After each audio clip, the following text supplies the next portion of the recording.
नहमदुहु व नुसल्ली व नुसल्लिमु अला रसूलिहिल करीम अम्मा बाद फ़ाऊज़ु बिल्लाहि मिनश शैतानिर रजीम बिस्मिल्लाहिर रहमानिर रहीम रब्बि इश्रह ली सदरी व यस्सिर ली अमरी वहलुल उक़दतम मिन लिसानी यफ़क़हू क़ौली।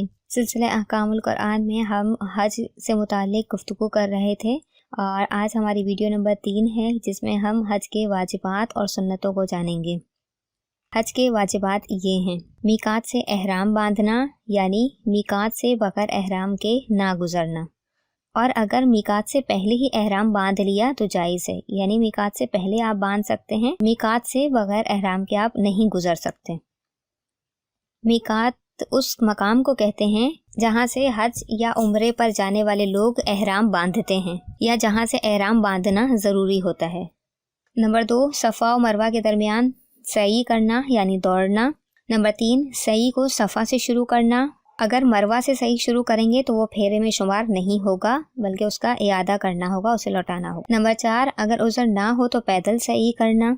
नंबर 5, दिन में वकूफ़ किया तो इतनी देर तक वकूफ़ करे कि आफताब डूब जाए, और अगर रात में वकूफ़ किया तो उसके लिए किसी ख़ास हद तक वकूफ़ करना वाजिब नहीं, मगर वो उस वाजिब का तारिक हुआ कि दिन में गुरूब तक वकूफ़ करता। यानी अगर किसी शख्स ने रात का वकूफ़ तो किया लेकिन अगर उसने दिन का वकूफ़ नहीं किया तो फिर वो तारिक कहलाएगा, यानी कि उसने एक वाजिब को तर्क कर दिया। नंबर 6, वकूफ़ में रात का कुछ जुज़ आ जाना वाजिब है। नंबर 7, अरफात से वापसी में इमाम की मुताबिअत करना, यानी जब तक इमाम वहाँ से ना निकले ये भी ना चले।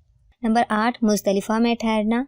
नंबर 2, मगरिब व इशा की नमाज का वक्त इशा में मुज़दलिफ़ा में आकर पढ़ना, यानी मगरिब व इशा की नमाज को इशा के वक्त में पढ़ना है और मुज़दलिफ़ा के मकाम पर। नंबर 10, तीनों जमरों पर 10वीं, 11वीं, 12वीं तीनों दिन कंकरियाँ मारना। नंबर 11, जमरा उक़बा की रमी पहले दिन हलक से पहले करना, यानी पहले आपने रमी करनी है, कंकरियाँ मारनी है जमरों को, और फिर उसके बाद हलक करवाना है। नंबर 12, हर रोज़ की रमी का उसी दिन होना, यानी 10वीं की 10वीं, 11वीं की 11वें दिन और 12वीं रमी 12वें दिन। नंबर 13, सर मुंडवाना या बाल कतरवाना। नंबर 14, ये हलक जो है वो अयामे नहर में करवाना। नंबर 15, हलक हरम शरीफ में होना वाजिब है अगरचे मिना में ना हो।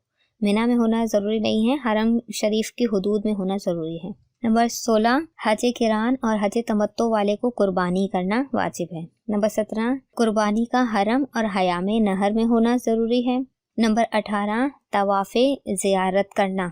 नंबर 18, तवाफ़े ज़ियारत का अक्सर हिस्सा अयामे नहर में होना, यानी अरफात से वापसी के बाद जो तवाफ़ किया जाता है उसको तवाफ़े ज़ियारत या तवाफ़े इफ़ादा कहते हैं। नंबर 19, तवाफ़ हतीम के बाहर से होना।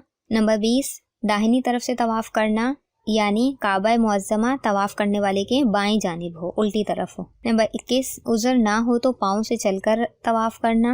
नंबर 22, तवाफ़ करने में नजासत हुक्मिया से पाक होना, यानी जुम्बी या बेवुज़ू ना हो। अगर बेवुज़ू या जनाबत की हालत में तवाफ़ किया तो इसको इयादा करना होगा, यानी दोबारा करना होगा। नंबर 23, तवाफ़ करते वक्त सितर छुपाना, यानी अगर एक उज़्व की चौथाई या इससे ज़्यादा हिस्सा खुला रहा तो दम वाजिब होगा। नंबर 24, तवाफ़ के बाद 2 रकात नमाज पढ़ना, ना पढ़ी तो दम वाजिब नहीं, यानी तवाफ़ के बाद 2 रकात नमाज तो पढ़ना है, वाजिब है, लेकिन अगर नहीं पढ़ी तो दम नहीं आएगा। नंबर 25, कंकरियाँ फेंकने और ज़िबा और सर मुंडवाने और तवाफ़ में तरतीब ज़रूरी है कि पहले कंकरियाँ फेंकें, फिर गैर मुफरद यानी कि जो हज इफ़राद करने वाला है उसके अलावा हज किरान और हज तमत्तो करने वाले का कुर्बानी करना, फिर सर मुंडवाना, फिर तवाफ़, ये तरतीब ज़रूरी है। नंबर 26, तवाफ़े सदर यानी मीकात से बाहर रहने वालों के लिए रुखसत का तवाफ़ करना। अगर हज करने वाली हैज़ो निफास से है और तहारत से पहले काफ़िला रवाना हो जाएगा तो उस पर तवाफ़े रुखसत नहीं है। नंबर 27, वकूफ़ अरफा के बाद सर मुंडवाने तक जिमा ना होना। नंबर 18, एहराम की ममनुआत मसलन मर्द सिला व कपड़ा ना पहने, मुँह या सर को ना छुपाए। वाजिब की तरफ से दम लाजिम आता है, ख्वाह कसदन तर्क किया हो या सहवन किया हो, खता के तौर पर हो या निसियान के तौर पर, वो शख्स इसका वाजिब होना जानता हो या ना जानता हो, इन सूरतों में दम लाजिम आएगा। हाँ, अगर जानबूझकर वाजिब तर्क किया और जानता भी है कि ये वाजिब है तो गुनाहगार होगा।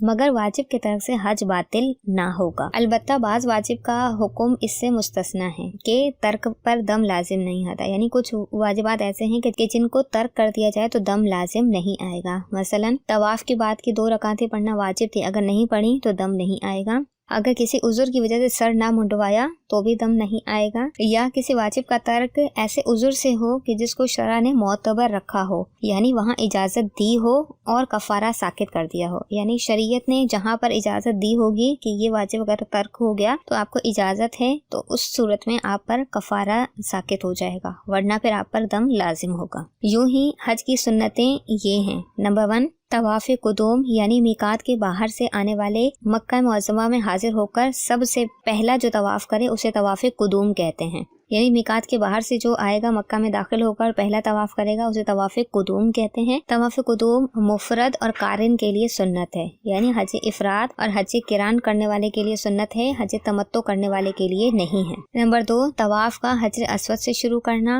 नंबर 3, तवाफ़े कुदूम या तवाफ़े फ़र्ज में रमल करना। रमल कंधे हिलाकर पहलवान की तरह तेज चलने का नाम है। ये तवाफ़ करते वक्त पहले 3 चक्करों में किया जाता है और बाकी 4 चक्कर में रमल नहीं होता, और ये मर्द के लिए है, औरत इससे मुस्तस्ना है, यानी औरत रमल नहीं करेगी।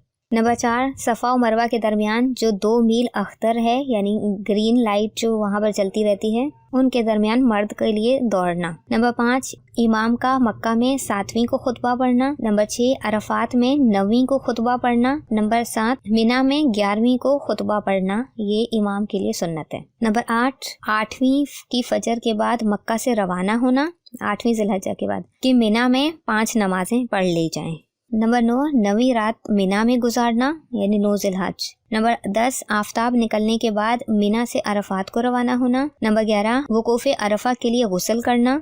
नंबर 12, अरफात से वापसी में मुज़दलिफ़ा में रात को रहना। नंबर 13, आफताब निकलने से पहले यहाँ से मिना को चले जाना, यानी मुज़दलिफ़ा से मिना की तरफ चले जाना। नंबर 14, 10 और 11 के बाद जो 2 रातें हैं उनको मिना में गुजारना सुन्नत है। नंबर 15, अबता यानी वादी मोहसब में उतरना, अगरचे थोड़ी देर के लिए हो।